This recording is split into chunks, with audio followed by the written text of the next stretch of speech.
ഓം അമൃതേശ്വര്यै നമ. അമ്മയുടെ ഒരു യൂറോപ്യൻ പര്യടന വേള. ഒരു ഭക്തയ്ക്ക് അയർലൻഡിലേക്കുള്ള വിസ കിട്ടാനുണ്ട്. ഇംഗ്ലണ്ടിൽ പോയാൽ അത് കിട്ടും. അവർ അമ്മയോട് അനുവാദം ചോദിക്കാനേ ചെന്നു. അത് കേട്ടതും അമ്മ വിരലുകൊണ്ട് ചുണ്ടിൽ വെച്ച് അരുത് എന്ന് കാണിച്ചു.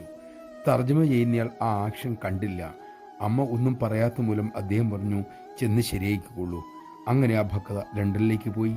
വിമാനത്താവളത്തിൽ വെച്ച് അവരുടെ പാസ്പോർട്ട് ഉൾപ്പെടെ സകലതും കളവുപോയി. പിന്നീട് അമ്മയുടെ ദർശനകാലം മുഴുവനും അവർ ഡ്യൂപ്ലിക്കേറ്റുകൾ ഉണ്ടാക്കുന്ന തിരക്കിലായിരുന്നു.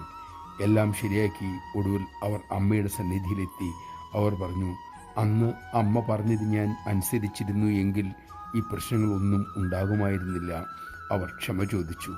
അമ്മ അരുളി, മോളെ, പ്രാരബ്ധം വളരെ ശക്തമെങ്കിൽ അത് നിങ്ങളെ നിഷ്കരണം വലിച്ചു കൊണ്ടുപോകും. നമഃശിവായ. പ്രാരബ്ധമകലാൻ ഒറ്റ വഴിയേ ഉള്ളൂ.